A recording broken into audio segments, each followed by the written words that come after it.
Yeah, you didn't think I would actually, do another review this early. Now, I know that episode 23 has just been released by the time of this recording, and I would like to do that, but I have to watch the other episodes in order, so I'm gonna do this real quick. Now, this episode is actually really gonna be really short for the review. So all you need to know in the beginning, flashback, technically speaking, and we get to see at one point where the bullies were technically found by, the new Hawkma. And now they kind of make the pact, and now they're akumitized villains. So basically, they make the deal with, of course, the new Hawkma. But that's kind of all you need to know. So let's get into the actual thing. So yeah, these three become the main villains, just kind of like heartbreakers. In the beginning, Marinette just basically writing in her diary, trying to figure out if she should give the secret letter from Gabriel to Adrian. Of course, she ran out of pages, and apparently she has a lot of diaries. One, on the floor, which was her normal one. And of course, compared to currently right now, this is all when she had to hide the truth. It's a lot of diaries. So yeah, it's been eating away from her. After just going to get some breakfast with Adrian at his house, they finished and ready to go to school. Adrian realized that little letter she has, and Marinette says like, "Yeah, it's a letter. It's for you, but I'm not gonna give it to you just yet." Adrian is a bit nosy, but hey, it's Adrian. We kind of expected it. Marinette tried her best to basically deflect the letter and ask him what his favorite pastry is. We do get a little shot with Nino and Alya as well, because these two are also going to play a big role. Well, mostly Nino. At history class, I presume, I think it was like German history or Greek history. Um, Rose's best friend, the guy with the pink hair, I really forgot his name. It's surprising how they made a good episode about him and then kind of just threw him into the sidelines a tiny bit. I guess it's been a while since I saw the other episodes, but he told Adrian that he saw these two at the window. Adrian saw, and Marinette ran off with Nino. We cut back, basically at the exact same time. Marinette was actually in the garden picking tomatoes and still talking to Tiki about the letter. Yeah, this is the guy I was talking about. I really forgot his name. He's a likable character, but man, they didn't really utilize him until like just because they need a character. It's kind of sad. And he's a new character in the season too, so it might take some time. But he was actually recording, you know, little baby birds this whole time. And, and he was just surprised to see Marinette walking away a bit sadly. Meanwhile, a few seconds later, this guy basically talked with Adrian about the outside thing, and he just kind of plant some seeds of doubt into him. And if you cannot tell, this guy's an imposter. So throughout this whole time, and I'm going through this fast because the plot is super simple, but it is technically, it's uncomfortable. It's more like leaning into the drama aspect of like a romance drama rather than anything else. Marinette found Adrian, although she saw him sad, and she was actually worried that what he would answer might not be what he likes. What she likes, I mean. She's going to talk about the letter. However, it kind of devolved into like her talking about the letter and about like just all these like, are you okay if I told you the secret that is supposed to mean for you for like a while already? And then Adrian is talking about the garden, and not the garden, the courtyard, because the wear that Marinette and Nino were at the courtyard, and Marinette's like, that's not what I was trying to tell you about. Of course, Nino and Alya got blocked by Adrian here, just appeared. And they were just kind of questioning about what Adrian was doing. Adrian's like, he thinks that Marinette and Nino were pulling a prank on him. They're like, very funny guys, but they are pretty much clueless. And Alya did not know what's going on because Alya was with Nino the entire day. Meanwhile, at the top of the dome, the butterfly dome, we see these three on the roof. And if you can guess it, it's the three bullies who are in these ridiculous supervillain costumes. They're the Heartbreakers, couple breakers. I think couple breakers. Yeah, breakers. Am I right? Either way, yeah. With the cell phones they have, one of them there's only one cell phone basically. All of them share it. Whatever picture they tapped on is their identity. So technically, we're playing Among Us. Yeah, I don't know. But yeah, it gets interesting. Now the next plan is for Nino and Alya to kiss. It's the imposters that need to kiss. It gets a little gay around here, which not the problem, but you can tell that these two, the tall guy and the stupid guy, which if you can tell is the rich guy, the dumb guy, and the smart guy basically. So the rich guy and the dumb guy are planned to kiss, thanks to the smart guy. They don't want to do it, but they decided to, okay, but at least make the kiss of the same as the movies. The rich guy is kind of a freak for doing that. And you can tell that the dumb guy just hates it. You can tell that these guys might be a bit homophobes, if you know what I mean. In a Disney sense, of course, maybe. But maybe the smart guy has some sort of agenda for these two. Maybe he likes to see some Yaoi. Who knows? Now, the real Alya is in pottery class. Of course, for the first time, I thought this Alya was a fake, because this was out of character for Alya. But apparently it is the real Alya, so she has an alibi. So you wanted to see here is the fake Alya, apparently, which is really weird because we just saw Alya just a few minutes ago. And she calls for Nino, and Nino follows her. Now, this is the real Nino, and Alya just told him to sit down here and close your eyes. Alya transformed into the principal, and while, Adrian is actually practicing fencing with Kagami, which is a rare sight to see, honestly, got called by the principal later in the scene. Follow him. As they were walking, Adrian saw Nino and Marinette. And, you know where this is going.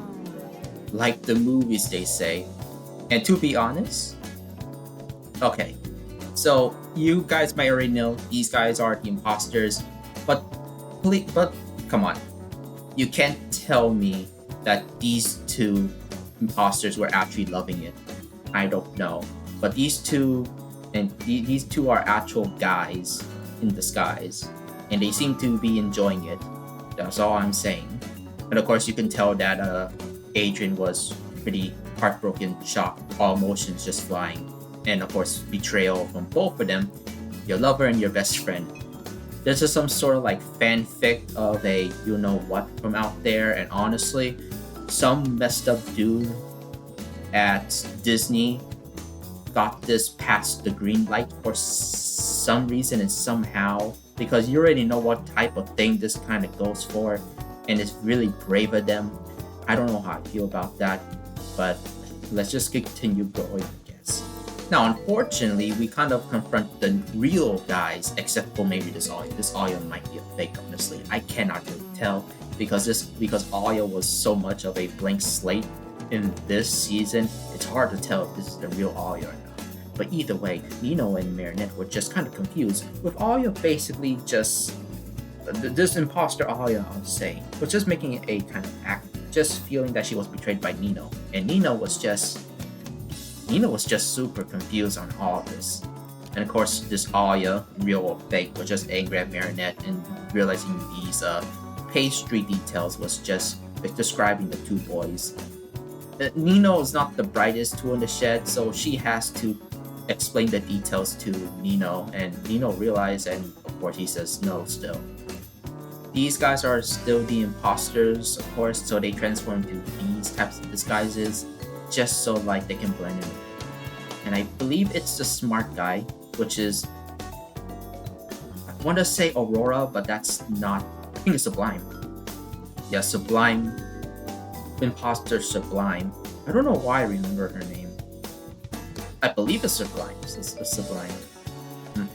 He's going to basically go and comfort an imposter, Adrian. Let me see if I have a screenshot here. Yeah, the phone can transform their appearances. So yeah, these two imposters. So it was kind of weird. So apparently this is the imposter Alya. Marinette sees Adrian. Marinette tries to comfort Adrian. Adrian doesn't want to. Sublime comes in, takes him away. And yeah, that's kind of how the conversation goes. I'm leaving out the drama stuff because it's good.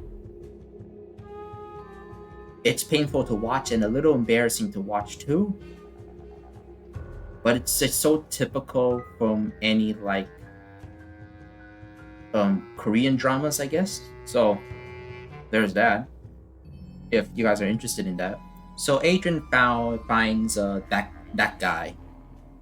God, I really want to remember his name. The guy with the pink hair. I really want to remember his name. I just don't remember. But he sees him and just says like, "You're right. You're right about Marinette and Nino." But he's like, "What do you mean?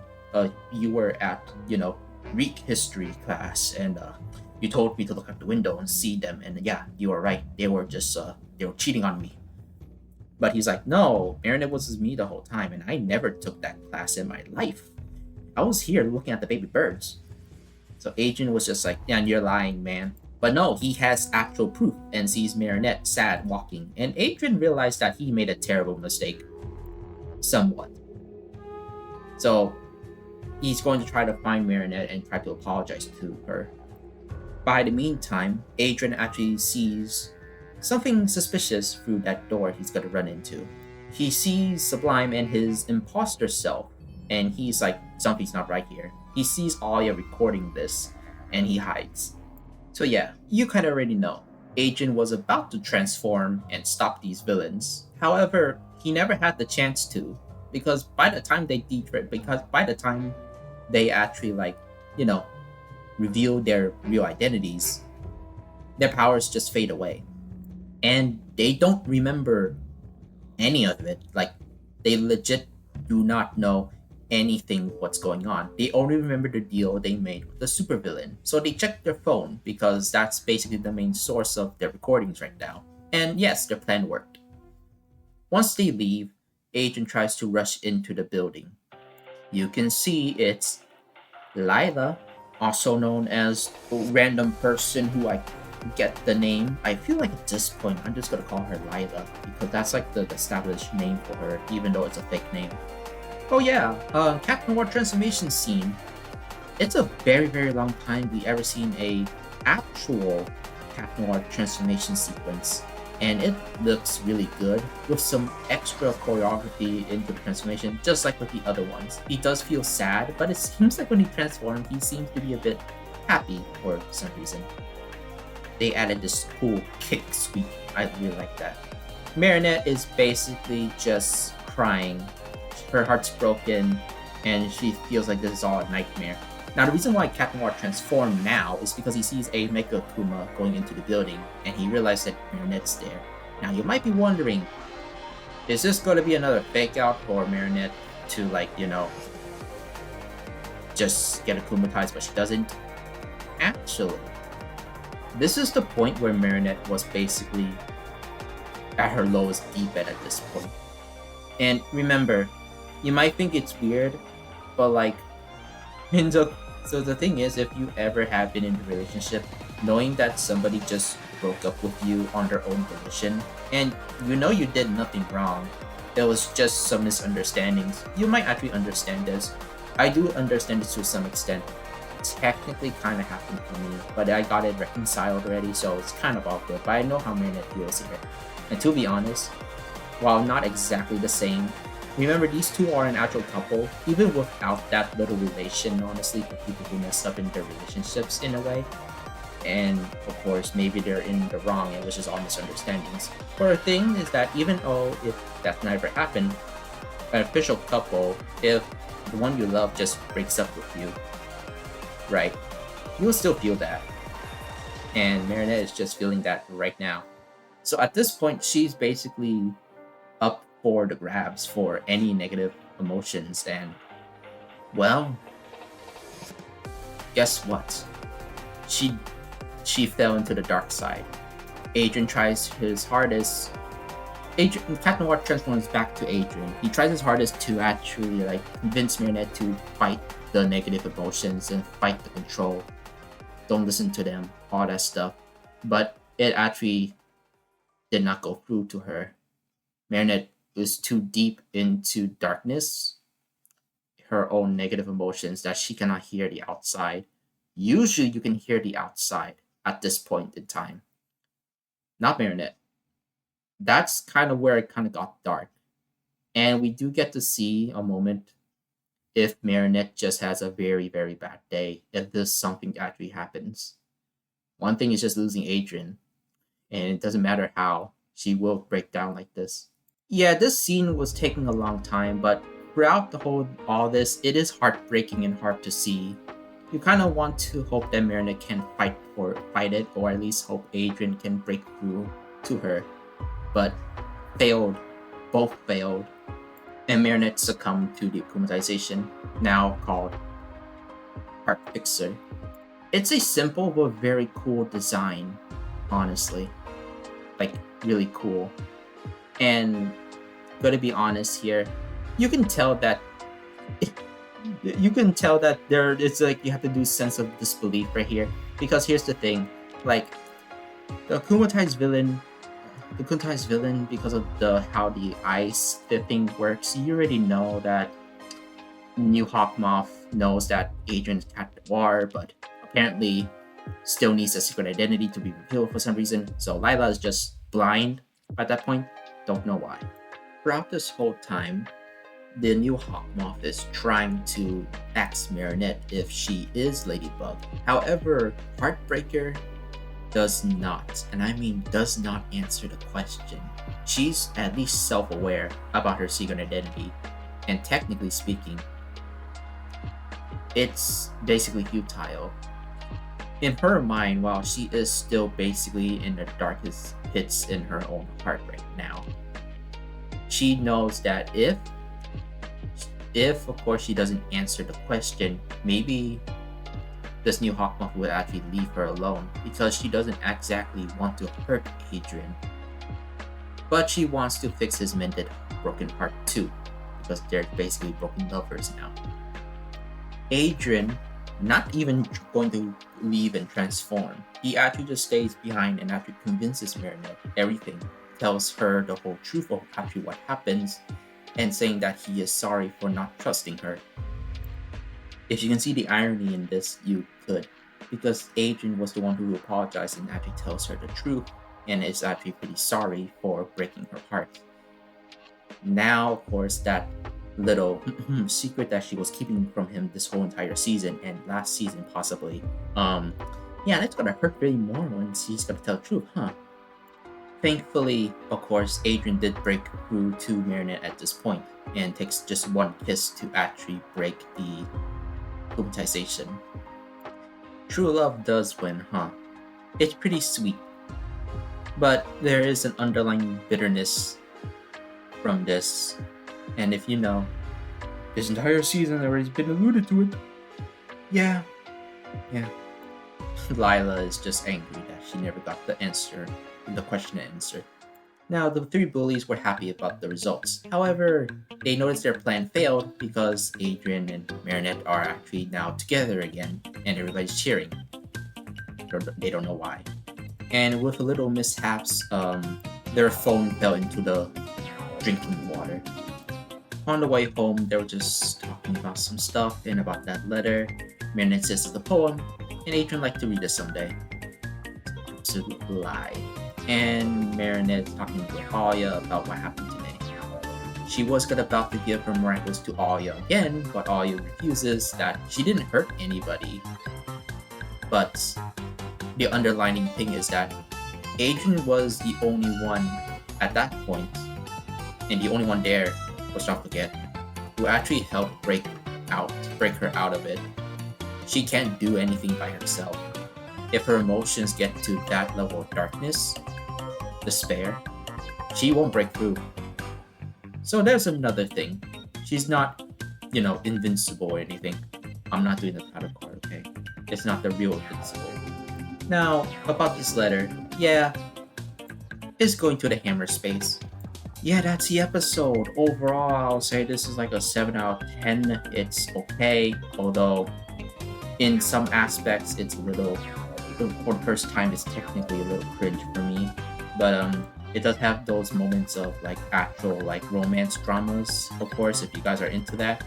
But for somehow this cooking and cheating aspect of everything is some sort of weird fan. It's so very fanficky, much more than any of the what ifs from like season 3. So somehow this got greenlighted on Disney. I don't know. Am I comfortable? Maybe not. But yeah, it is shorter than this video. Is shorter than 30 minutes. So that's a new thing, right? Anyway, my name is Sampo. I'll see you guys later. I guess it's longer than it's supposed to be. Oh well.